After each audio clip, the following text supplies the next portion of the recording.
छत्तीसगढ़ की 10वीं बोर्ड परीक्षा में इस बार नंदेली की करुणा केवट ने 10वां स्थान प्राप्त किया है। आइए जानते हैं करुणा से कि कैसे उन्होंने तैयारी की थी और क्या सपने वो देख रही है और आगे क्या उनका इरादा है। तो बताएंगे क्या आपने तैयारी की थी और क्या लेके आप आगे जा रहे हो, क्या तैयारी की के बारे में आप कुछ कहेंगे। स्कूल में पढ़ाई की थी मैंने और घर में 5 से 6 घंटे पढ़ाई की थी और आगे मैं कलेक्टर बनना चाहती हूँ। कलेक्टर बना हाँ। क्या होता है, लगातार गाँव में जिस प्रकार पढ़ाई का अगर स्टेटस अगर हम बात करें शहरों की अपेक्षा कम देखने को मिलता है, ऐसी क्या तैयारी थी जिसके चलते आपको 10वां स्थान मिला था और क्या आगे कमियां रह गई थी जिसको आप पूरा करना चाहते हैं।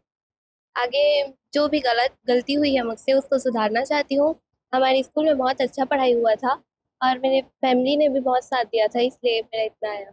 घर में और कौन कौन है बेटा, जो तैयारियों को लेकर अपन बात करें तो शुरुआत से परीक्षा जब पास आती है तो घबराहट बढ़ जाती है, प्रश्नों को लेकर कई बार तनाव में आ जाते हैं, तो आपने क्या अपनाया था जिसके चलते आपने ये स्थान प्राप्त किया।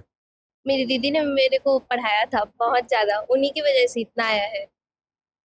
और मम्मी पापा सभी ने बहुत साथ दिया और टीचर्स, हमारे स्कूल के सभी जितने सब्जेक्ट टीचर है उन्होंने भी बहुत अच्छे से पढ़ाया था। घर का अगर माहौल की बात करें तो आजकल घर में पढ़ाई का माहौल कम देखने को मिलता है, लोग टीवी रील बनाने में ज़्यादा जाते हैं, मोबाइल तरफ ज़्यादा ध्यान देते हैं। तो क्या लगता है आपको इन सब से ऊपर उठने के बाद कुछ मानसिक तनाव से उभरे कि वाकई इन सब चीज़ें जरूरी है आज के दिन। नहीं, पढ़ाई करनी है तो ये सब तो छोड़ना ही पड़ेगा। जी। इसलिए पढ़ाई पे फोकस करना है तो पढ़ाई पे। अभी जो 10वीं बोर्ड के बाद आपकी और अब तैयारियां बढ़ने वाली हैं, 12वीं बोर्ड में जाएंगे, 12वीं के बाद आगे और बड़ा शिक्षा प्राप्त करने वाले हैं, क्या तैयारी कर रहे हो और क्या बनना चाहते हैं आप। कलेक्टर बनूंगी, और बायो लूंगी मैं। आया पड़े। हाँ। चाहिए बताओ, माता पिता क्या करते हैं, आपके माता पिता कितना सहयोग मिला और उसके बाद अब स्कूल आते थे क्या माहौल मिलता था आपको। पापा किसान है, मम्मी टीचर है, दोनों ने बहुत सपोर्ट किया है। जी। दीदी ने भी बहुत सपोर्ट किया। क्या करती हैं दीदी। वो कॉलेज करती है। कॉलेज करती हैं। हाँ। उन्होंने कहा मतलब पहले 10वीं बोर्ड में जैसे आपने टॉप किया, वो 10वीं में कितना स्थान प्राप्त की थी। 97% उसका है। आपका ज़्यादा है लेकिन। हाँ, थोड़ा सा। थोड़ा ज़्यादा है। हाँ, जो भी कंफ्यूजन होता था उन्हीं से पूछती थी। हाँ। टीचरों की कितना योगदान। बहुत ज्यादा। कौन सी स्कूल में आप, महेंद्र सिंह। हाँ, मैंने सीखी। हाँ। क्या संदेश देंगे अपने आप बाकी साथियों को भी जो स्ट्रगल में पास नहीं हो पाते, कई बार तनाव में आ जाते हैं वो लोग। कि करते रहे, मेहनत करते रहे, एक दिन तो सफलता मिलेगी ही। जी। कोशिश करते रहे, पढ़ते रहे तो ऐसे ही आए। कोशिश करना चाहिए। हाँ। ये थी करुणा, इनका कहना है कि कोशिश करते रहे, सफलता जरूर मिलेगी। आइए उनकी माँ से जानते हैं, बेटी कैसी है, होनहार बेटी निकली है और 10वीं में परीक्षा पास करके आई है, क्या कहेंगे आप। बहुत अच्छा लग रहा है और मेरी बेटी सच में बहुत होनहार है। जी। तो कभी वो घर से बाहर नहीं गई है, पूरा एकदम पूरा दिन रात पढ़ाई करती थी, पूरा बहुत एकदम। और हम लोग के घर में टीवी नहीं है, हम लोग टीवी नहीं रखे हैं, इसे नहीं रखे हैं टीवी, बस पढ़ाई ही करती रहती है। इतनी शैतान नहीं है। नहीं है, बिल्कुल नहीं है, शैतानी करती नहीं है, बातचीत भी बहुत कम करती है, बिल्कुल एकदम।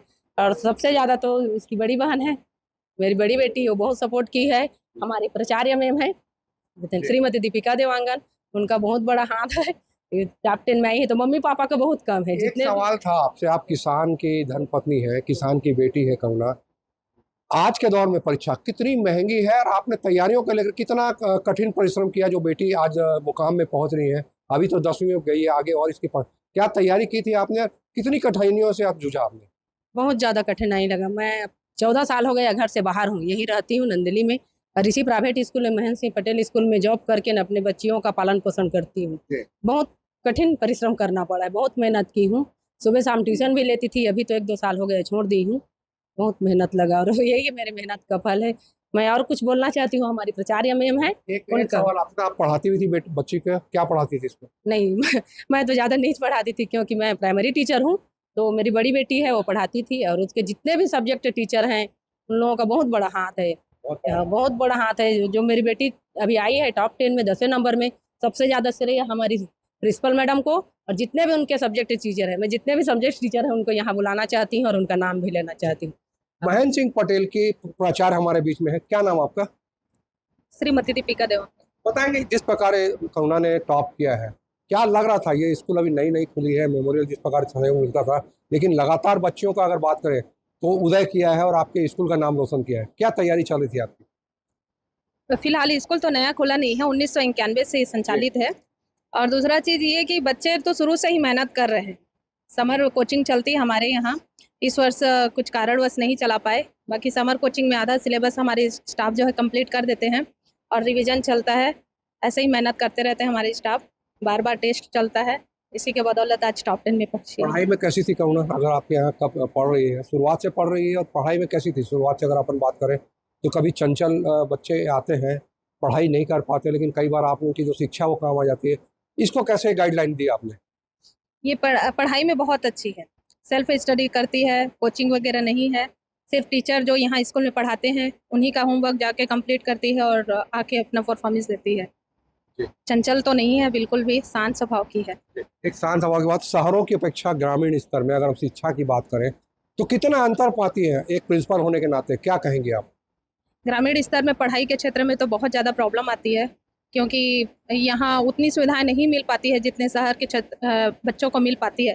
फिर भी हम कोशिश करते हैं कि ग्रामीण अंचल के बच्चों को वो सुविधाएं प्रदान करें। सबसे बड़ी बात थी यहाँ बिजली भी गोल हो जाती है, कई बार असुविधाओं का सामना करना पड़ता है, टीचर भी शहरों की अपेक्षा कम मिल पाते हैं, जिनकी परीक्षा पढ़ाई की अगर तैयारी की बात करें तो शहरों की अपेक्षा ज़्यादा पढ़ाई वहाँ पर यहाँ पर नहीं मिल पाती। क्या क्या असुविधा गई जिसके चलते आपको लगा कि उन कमियों को दूर किया जाना चाहिए? सबसे पहले तो ये था कि हाँ, बिजली तो आए दिन जाते रहती है, प्रोजेक्टर वगैरह से हम नहीं पढ़ाते हैं, जो भी है ऐसे ही पढ़ाते हैं। फिर भी अच्छा ही मेहनत करते हैं, हमारे स्टाफ भी दिन रात लगे ही रहते हैं सारे बच्चों के लिए। ये 8 साल बाद 2016 में हमारे यहाँ टॉप 10 आए थे। उसके बाद में 2024 में 8 साल बाद में एक टॉप 10 आए हैं। इस बीच में 100% ही रहा है रिजल्ट, फेल तो नहीं हुए हैं बच्चे, और इस बार अच्छा ही गया। 2016 के बाद से यहाँ टॉप 10 में, लंबे अरसे बाद 2024 में करुणा टॉप 10 में आई है। उनकी बहन से बात करते हैं, उन्होंने भी अपनी बहन को आगे लाने के लिए काफ़ी प्रयास किया था। कहाँ तक पढ़ा है आपने और कैसी तैयारी चल रही है, और बहन के बारे में कुछ बताएंगे अपनी? मैं अभी कॉलेज कर रही हूँ, first year, science college Raipur में। हर्षिता कैमल साइंस कॉलेज में कॉलेज कर रही हूँ, बीएससी फर्स्ट ईयर स्टूडेंट। कैसे तैयारी करवाते थे इसको? हाँ, ये पढ़ती तो थी लेकिन डाउट रहता था कुछ ऐसा, जैसे कुछ टीचरों को पूछ नहीं पाती थी तो उसमें मैं हेल्प कर देती थी। बाकी हमारे टीचर एकदम पूरा सपोर्ट करते थे। एक बात, आप गांव से निकलकर आप कॉलेज तक पहुंची हैं, बढ़ती शिक्षा में बढ़ती महंगाई को लेकर क्या सोचती है, जिसमें क्या परिवर्तन आना चाहिए? नेताओं को क्या बोलेंगे आप कि ऐसी बच्चियों को आगे लाने के लिए क्या प्रयास होने चाहिए? वही शिक्षा के क्षेत्र में हेल्प करना चाहिए।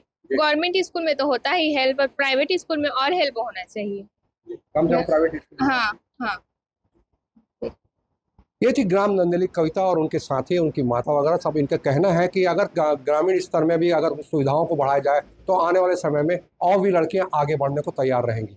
देखना यह है कि शिक्षा का स्तर सुधारने के लिए बाकी सरकारी एजेंसियां क्या प्रयास करती हैं। नरेश शर्मा, नंदेली, छत्तीसगढ़ तक, रायगढ़।